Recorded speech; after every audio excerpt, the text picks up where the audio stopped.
First fight, So Coga we had a 7. solid event to cap off all we just went through, and the whole night from the first fight to the end of the night was amazing. It was an amazing night. The fights were super good, better than I anticipated. The crowd got its money's worth. The Yeah, casino was sold out. It was an amazing night. It's been an amazing 6 week run, right? Jesus, yes. And I said when we had that first one that I felt like it was the opening to the next one to the best one, and it was. That first card we did was great. That second one was great, and it all led to this one was fucking amazing. Yeah. It's been a wild 6 weeks, 2 months, the three shows in 2 months, 6 weeks apart, or 2 weeks apart over a 6 week span. Jeff Hoiby, my referee, he was like, "Hey man, congratulations. Like you did, I just did it, right? I just put my head down and did it." Taleb switched the date on me, and it was a month apart, month apart, month apart. And they're like, "Hey, we need to switch." And they put it right in the middle of 2 and 3, fight card one, Taleb.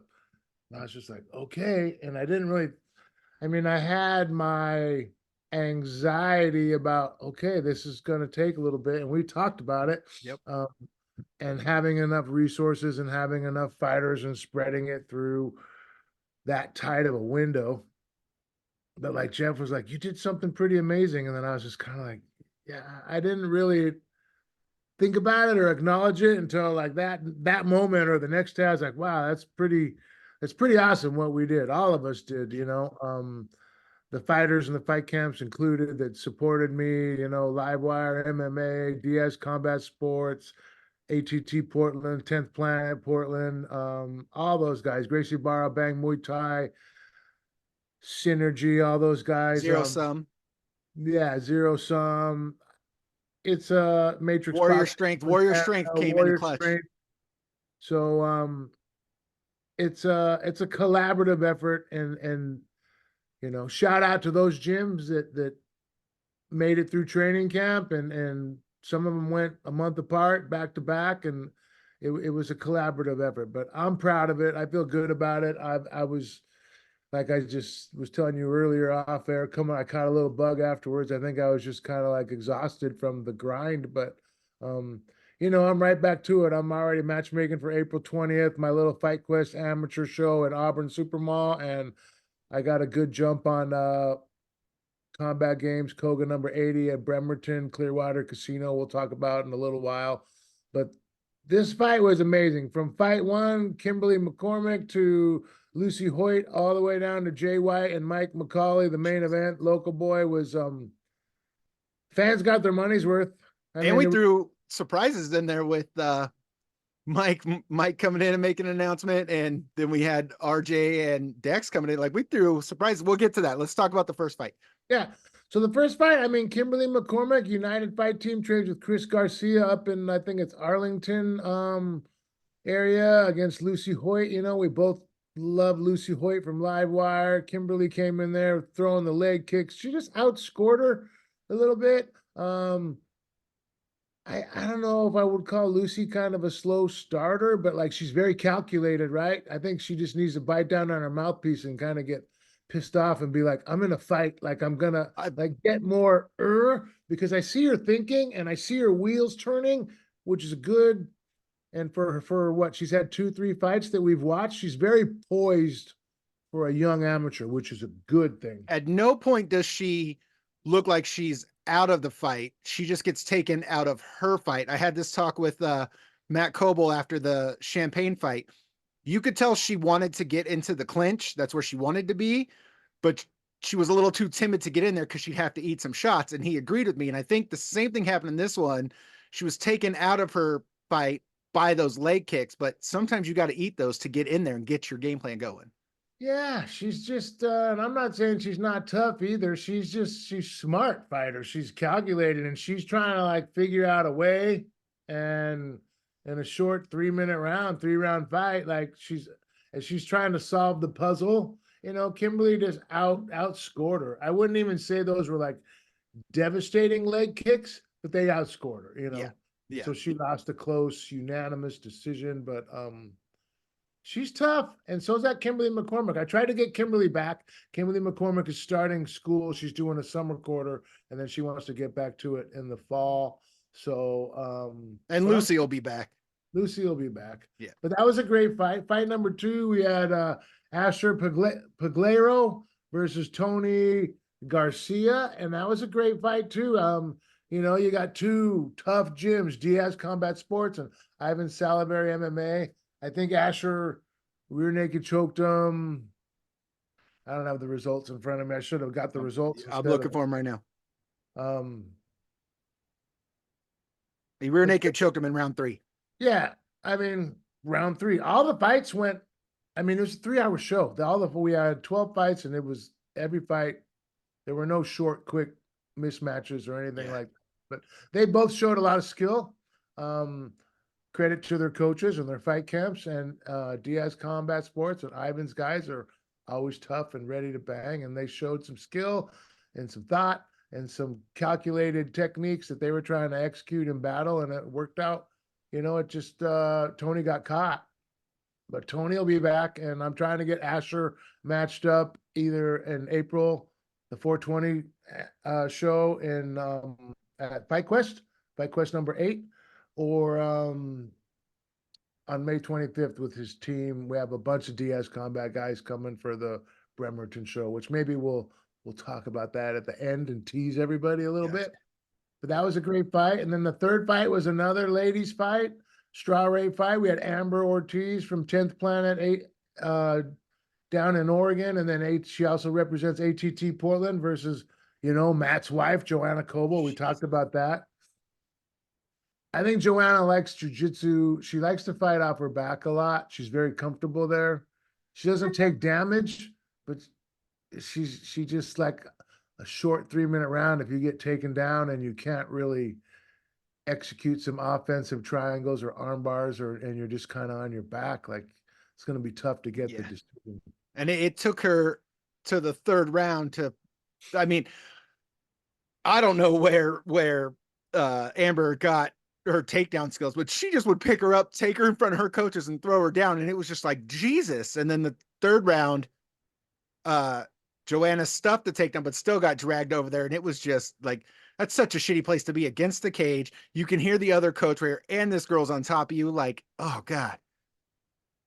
Yeah. I think even Ed said when he was with you, like, that's the best Amber's looked in a while, right? So she was like 3-1 or 2-1. Yeah. She looked good. I'm trying to bring Amber back. I'm trying to bring Amber, little teaser, Amber Ortiz versus Charlotte Champ. Oh, please do this. The offers are out. One side is accepted. I just sent it to the other one, and the other team was ready to fight. They were asking to fight Kimberly McCormick, but Kimberly started school, so I came back at them with Charlotte. And I'm pretty sure they're kind of feel like they're on a roll and I'm pretty sure that's going to happen. So May 25th, we're probably going to see Amber and Charlotte, and that's going to be a fun. That's going to be epic. Yeah. That's going to be a fun fight. But, Joanna's got a good future ahead of her. She's with a good team. Amber's with a good team. Those ladies will be back. But they both demonstrated a lot of skill, a lot of poise. All the amateurs, like, demonstrated fighting skills and fight IQ beyond better than you would see a lot of amateur fights. You see that people that are 0-0 or 2-1 or have less than 3 fights. Yeah. Like, they all look really good. They're all well coached. So that's why they come fight on Coga instead of other bullshit promotions that hire dudes in bars. They come fight at Coga so they can get this experience and learn. Yeah. Next we had Eduardo and Kai Martin. That was a banger, wasn't Dude. it? Dude. I watched Kai talk in his interview, I think on the Millions platform, talking about being calm, like really just being calm. And that worked for him because Eduardo came out like guns blazing, fastballs, just everything 100%. You saw him adrenaline dump a little bit. I think that's kind of like what we're talking about. Like the first previous fights, the amateurs didn't do that. Most people come out in the first couple fights and they like forget everything they know Yeah, they Just start throwing. throw everything at him, including the kitchen sink.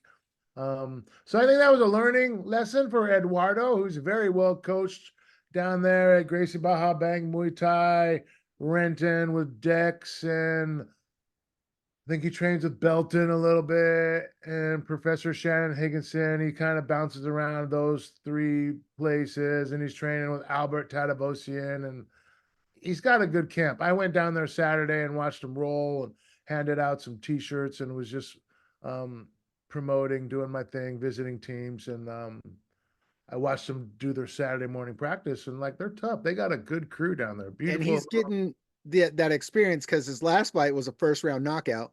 This one went to the third round, so he's just gaining knowledge and experience every time he steps in there. Yeah, and Kai, like to his credit and Coach Kobel's credit and the Livewire team, like he weathered the storm. Like he came in hot and he just was just slipping and bobbing and weaving and just let him kind of tire himself out. And then he finished him, he did what he needed to do. I mean, you don't say this because you're the promoter, but I will say it. Livewire is my favorite team in the Pacific Northwest. Like, Yeah. all those dudes come in, they know how to fight, they know what they're doing. I love their coach. Like, I think they're the team that other teams out there should be looking at going, what do they do differently? Or they should be looking at, fuck those guys. I'm going to murder those guys. That's the only way you can try and attack Livewire guys. Yeah. Matt, I remember refereeing fights, watching Matt come up. I think Matt trained with Landon Showalter at AKA. Landon's a product of Charlie Pearson, Charlie's Combat Club. But yeah, Matt has established himself in Livewire MMA as a very dominant force, a good fight team, and he should be riding that wave and feeling really good about it. I agree. Matt is really establishing himself and his brand and recognition for his team. And he's right up there with the Ivans and the Charlie's Combat Clubs and the Landon Showalter. It comes in peaks and valleys. It's weird. Sometimes you get a wave of 4 or 5 guys that create a nucleus that just raise the intensity of the room, and it comes in waves. So Matt should enjoy it right now because he's on that high streak.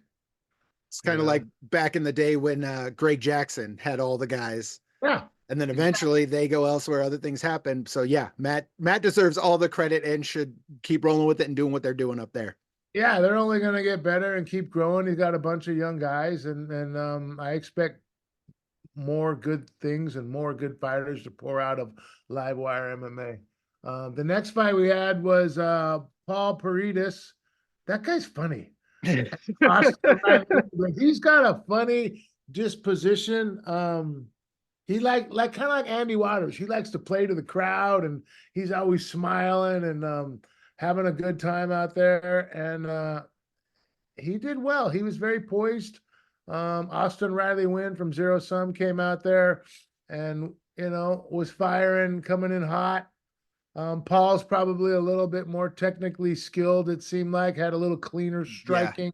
Yeah. Not that Austin was bad. He was just, he looked more like a guy that was like 0-0 and had a kickboxing fight 1-0. But Tony Garcia is doing a good job up there, and his wife Kelly are training. Austin Riley Wynn came out there giving it his best. I think he just got caught. It got a little wild. His grandmother and his sister, did you see that? Yeah. Like they're like going crazy, and I'm like, he's okay. The docs are trying to attend to him, and grandma was going nuts cage side. We had to calm her down. And I'd asked Paul before when I saw him at the meeting, I was like, hey, no backflips. He was like, no backflips. But then he tried some somersault spin. What, dude? Come on. He almost took out Chris Cope. I saw that. Like, within inches, like he's doing. That guy's a nut. To their credit, all kidding aside, Paul trains with Simon Posner, who I refereed way back in the mid 90s, I think, late 90s. Simon Posner won like the North American Pancration Championship. Now Simon's got a gym, Posner Pancration, up in BC. He's super knowledgeable, one of the trailblazers of MMA in the Pacific Northwest. His son, watch out for his son. I'm going on record right now. His son is the real deal. He signed with BFL. he might work with us. BFL might share him with combat games a little bit if the opportunity presents itself and there's no conflict. But his son is legit and he's gonna go places. Nice. I remember seeing him at like 9, 10 years old at grappling tournaments, and he's legit. Nice.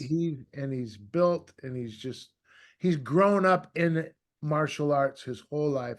He's got a great coach in his dad, Simon. Um, I just predict and see good things coming from that guy. And Paul's his training partner, so I expect Paul to just tag along with Yeah. Start leveling up the more iron sharpens iron. yeah. Speaking of iron sharpening iron, our featured bout in Yeah, the amateurs was Andy Waters and Jake Hickey for the amateur belt.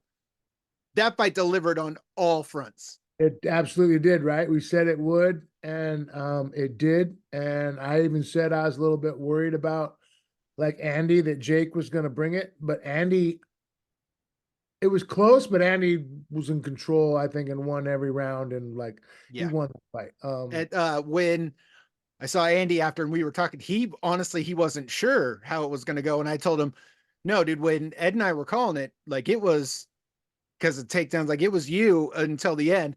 And I told him, I'm gonna be honest with you though, the end is when I was worried. The Andy Waters looking to the crowd, smiling, fucking with your hair. I was worried you were going to get caught. And the fact you didn't do any of that, now look, now you got a belt around your waist. And he was like, I know, man, I know. And I'm just so glad. And he just thanked me and Ed for all that we do. But it was just that whole time I was just being like, stay like this. Stay like this, Andy. Don't do the Andy Waters we've seen, which we all love and stuff, but just in this moment, stay here. And yeah, at the end of every round, it was, okay, well, that's probably Andy's, but I wouldn't argue with the judges if they gave it to Jake, and then Jake would bring it and Andy would bring it. And by the time we got to that fifth round, it was like, fuck yes, this is what a championship fight is supposed to look like.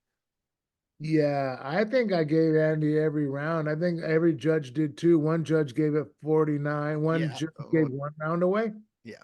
which maybe Andy put it on cruise control the last two. Like he put the first three in the bank, and I think he knew it.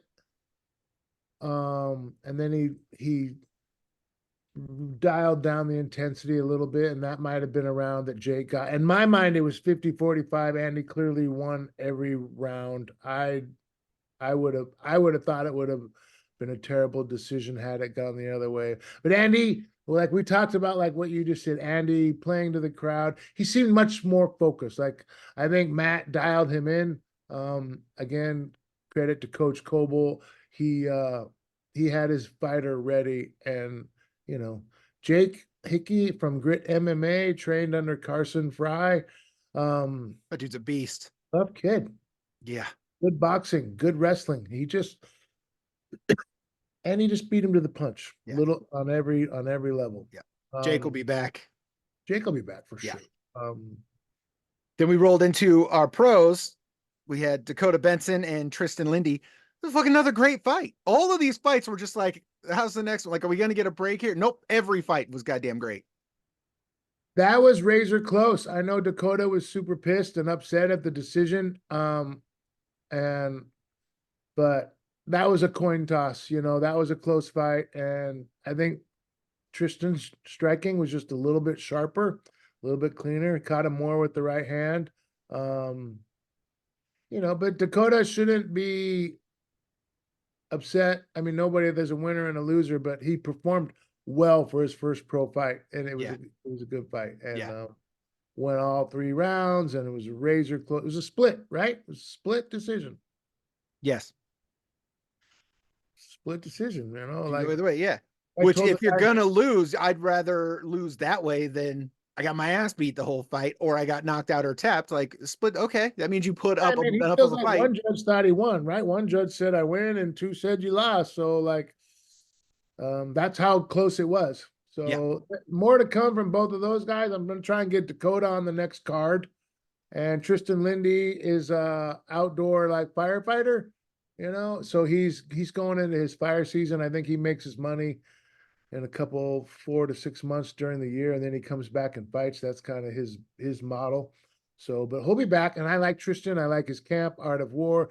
Jason Georgiana, and a very respectful, very well coached team. They always come on weight, on time, handle their business. So I enjoy working with them, and I would, we'll have them back for sure. You Our know, next fight, both guys making their pro debuts, Chance Brer Paul and Daniel Abner.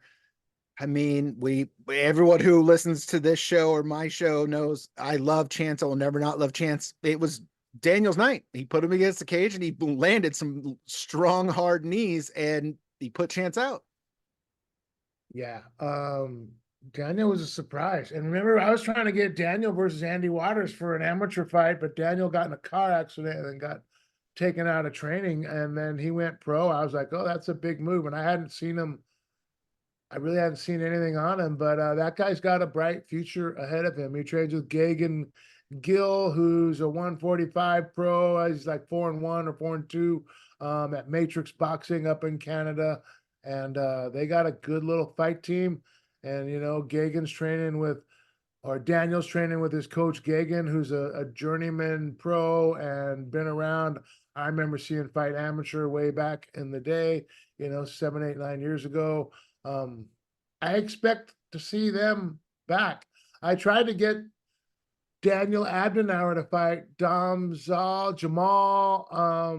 Maludov, the guy Ed's guy. rear naked choked Chance in the summer show, but they wanted more like opportunities or like give me more options. And I'm like, I'm not shopping at the grocery store, man. I don't have like 10 155ers on the shelf to pick from. Like, I want to do, I do a lot of work with ATT Portland, and I told them, I'm going to get this kid a fight. They gave me amateurs, they give me pros. They're easy to work with. So teams like that support my promotion that way, when I say it's a priority to get him a fight, then that's what I was trying to do. And I tried to go Daniel versus Jamal, but he was like, I need more options. And I'm like, bro, it doesn't, that's the fight I'm trying to make happen. Do you want it? I only got 4 or 5 spots to fill, and he kind of waited around, but I'm not upset with the kid. I mean, I get it. Everybody wants to pick and choose how they want, but I would like to have Daniel back on record. Like, I like that kid. He came out and brought it, and he looked good. He has a bright future ahead of him. Daniel, I want you back on Combat Games. I'm sorry I couldn't get you matched up this time, but matchmaking doesn't quite work like that. I think Chance, he'll be back and he has a bright future too. I'm hoping for him. When he lost to Jamal, him and I talked about this on the Coga channel, the sit down. When he lost to Jamal, he knew he lost. It was a rough loss. He went right back into training camp, took a fight, beat that dude in less than a minute of the first round, right back into training camp, beat another dude, and then came to this fight. So I'm hoping for him. I know he went with his girlfriend to Vegas, called a timeout for a minute, and I know he's going to come back, go right back into camp. So I'm hoping this loss does what the last loss is, and it just ignites that thing, and he just comes back with vengeance. Like I said earlier, talking about fight camps, it's peaks and valleys. When you're high, you're high. When you're cold, you're cold. And it always cycles around. And he's just kind of on that cycle. He's a good fighter. He's got a good team. He's got good coaches, Mike and Cassie Chupa, Ron Pittman, James Duras, good fighters around him down at Fight Quest and Synergy. He's had some tough matchups. It didn't go his way. We'll be back. Like, look at Jordan Mackin, who we'll get to here in a minute. That guy has still a losing record, but that kid's tough, and now he's on the win. He's on the up streak. He's on the hockey stick. He's going. Let's go. Wait. Before you say it, I want to break this down. So it was our first card of this trilogy, wasn't it? When Jordan Mackin and Christian Garcia fought, or was before that? It was before that. It was the last 2023 November 4th Silver Reef show before we went into the to our marathon. Yeah. So those two guys fought. Jordan ran across that cage and starched Christian in 13 seconds. Then we started talking, and you told me there's rumblings these guys want to do it again.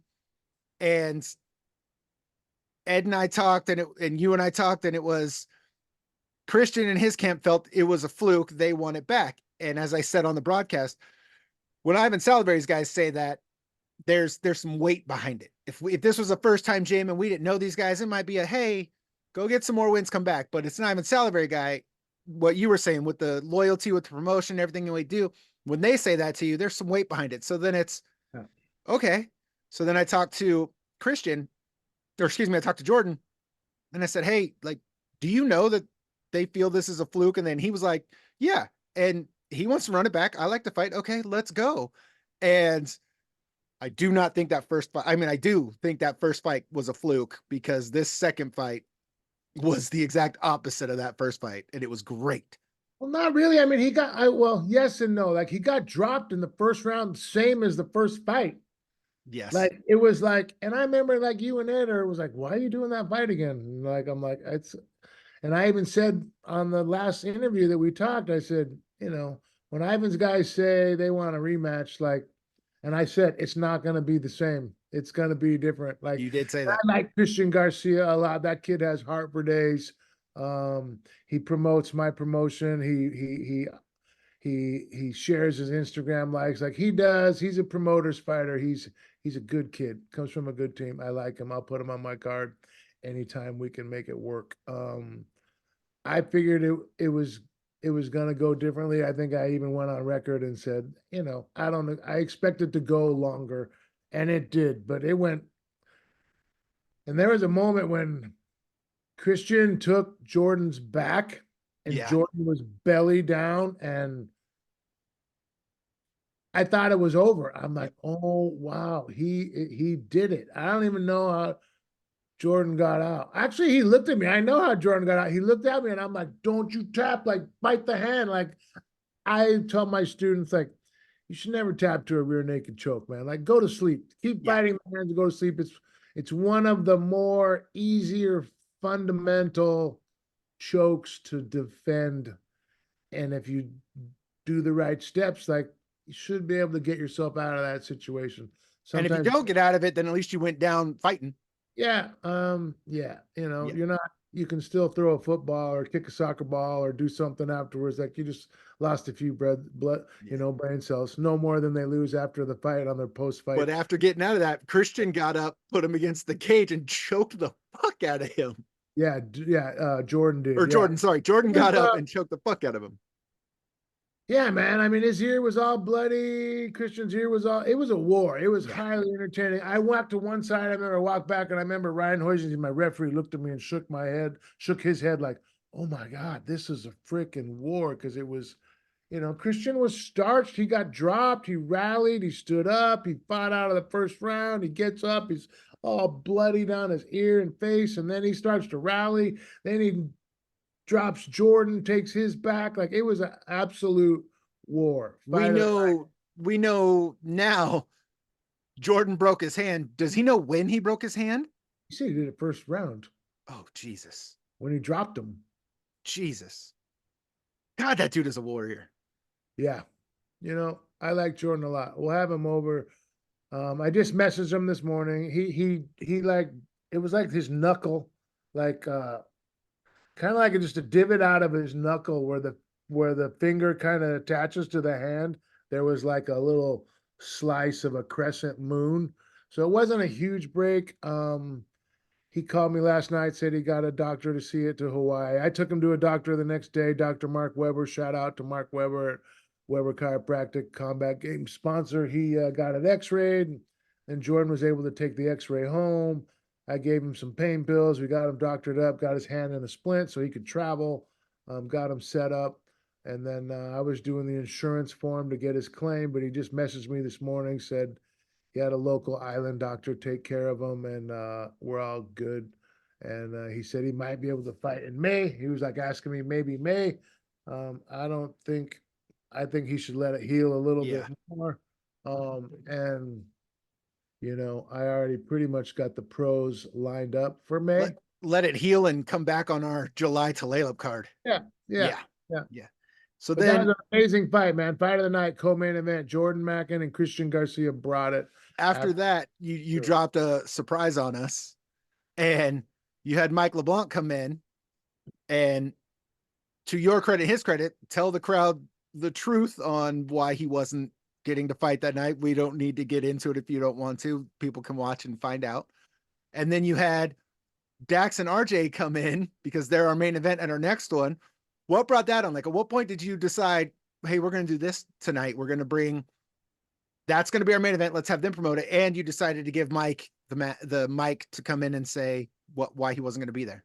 Well, Mike sold a lot of tickets. He sold a lot of tickets. I bumped into people in the casino that night that said they came to watch him. Mike told me he'd sell a lot of tickets. When Mike announced that tickets went on sale, I checked in with the casino director and she's like, tickets are moving fast. So Mike's a popular dude. He moved the needle. I wanted to recognize him and felt like he deserved some recognition because what happened is bullshit. There's another promoter on the other side of the mountains who literally told his guy not to take that fight and pull out and disappear and not answer the phone after he signed the contract, after he said he'd come. Then 3 days before the fight, I went to replace that guy, and he answers, and he calls me back. He's like, "I've been sick, but I'm gonna take it." And I'm like, "Hey, I have somebody lined up. So like, are you in or are you out?" And he's like, "No, I'm in." And then the next day was like Friday, and I'm like, "Are you on your way?" And he's like, "Oh, my pipes broke in my house, and my ride can't take me," and just a bunch of bullshit. Honestly, it was all planned. There's lame people out there. I would never pull somebody off of somebody's card. I'll call guys in Spokane and in Idaho and whatever that might fight for rival promotions, and I'll ask them to do business, but I won't be like, "Hey, fight for me," and jump off that card and pull those kind of shenanigans because I wouldn't want people to do that to me. But Which, that's full what happened. disclosure, this is the second time the same promotion has pulled some shit on one of our cards or Yeah. tried to pull some shit on one of our cards. I'm not going to worry about what they do. I'm just Yep. going to keep doing what I do because That's, in the end, it reflects on them, and the fighters in the fight camp start to figure it out. But, you know, and um, that's what I told you when we talked in your office is he's only doing that because of the success we have, and he has to try and chip away at it rather than, I've said this from how long ago. Duke could be up front. I mean, I don't know bullshit that's happened, but let's just say Duke could be up front and work with you, and then he would have that side of the mountains. We'd have here. Ed's guys would have that. We'd have a full trifecta here and own all the shit. But dude wants to play shady games and be a little bitch about stuff, and we can't do business. yeah, I don't. Yeah, I mean, every promoter is going to be territorial and compete, and we're The best. It's we're fine. I'll say competing it. over limited resources. If the fighters are the resource, um, you know, uh, if they're fighting for me in April, that they're and you're matching for May, like it kind of throws you off. So it's cyclical, and so there's a competitive nature to it, but ethically, I'm just not going to operate that way. Yeah. It's not my deal, and I don't really want to focus on it. But Mike deserved to be acknowledged for his training camp, for making weight. I paid him his win and his show money. I Good. paid. Of course you did, because I that's the guy know, you I are. know other people won't do that. Like, but he made weight, and um, he deserved And to get paid, he and told me he's already on one of our cards. yeah, he's lined up. I have him matched up against a reliable team from ATT Portland. Um, Nathaniel something. I just matched. Let me pull it up here. But Mike is matched up For the May card. for Meg against Yes. Good. of course I didn't type in his whole name. I Of just course put you. It's cool. When we break it Nathaniel down, we'll Ronan. break it down. Nathaniel Ronan. Okay. Nathaniel Ronan is making his pro debut from ATT Portland. What does that tell you? He's well coached. He's well trained. He's got a bunch of sharks and warriors that he trains with. And so, Mike's going to have a good fight. And I expect it to go because I'm working with professionals like ATT Portland. And I enjoy working with them tremendously. Ed and Fabiano Scherner and Brandon Miller, he manages most of those guys. Super easy to work with, and I enjoy them. And um, you know, so that's going to be a good fight. So Mike, then at what point did you tell Dex and RJ they were the main event? I'm assuming, was it before that night that they knew they oh were doing yeah, that? And then when did you tell them, hey, let's get in the cage and promote this? probably Tuesday or Wednesday of that week, I reached out to RJ and I said, "Hey, I'll put you up in a room. Come on up. We'll have a good time. Bring your girlfriend. Dex will be up there cornering. We'll highlight that fight for the next event and just take advantage of that opportunity. So, you feed them, you give them a little gas money, you put them up, make it worth their while. I was not Where's the wrong casino?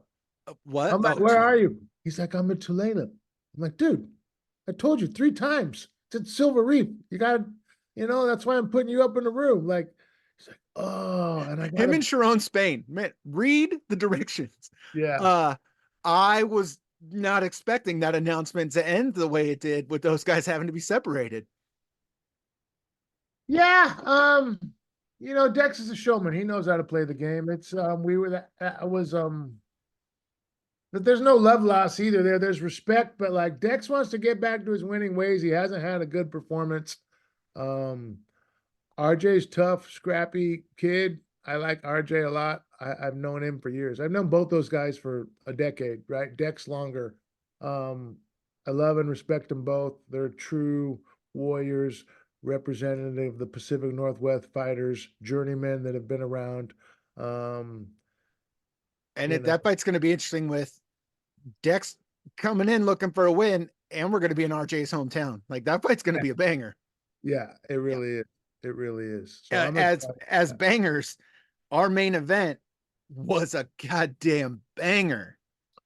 Jay White, Mike McCulley. Jay White is Mike McCulley's only loss in like 6 years, and he wanted that revenge. And I did not realize the height difference between those guys until they were again like in the ring.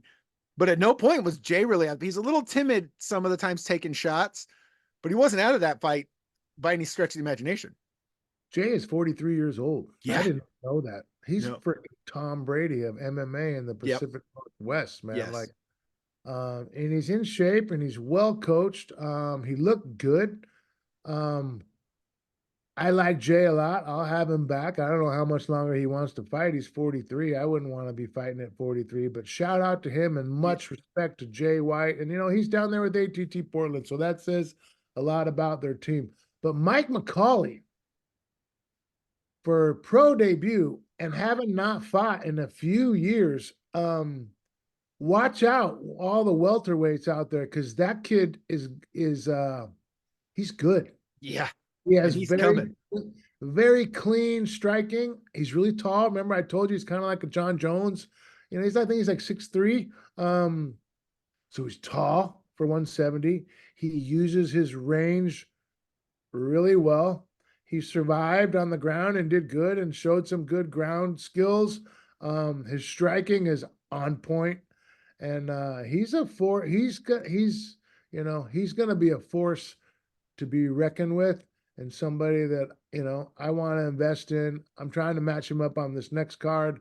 There's only so many spots, and Once again, the show is presented by Combat Games MMA.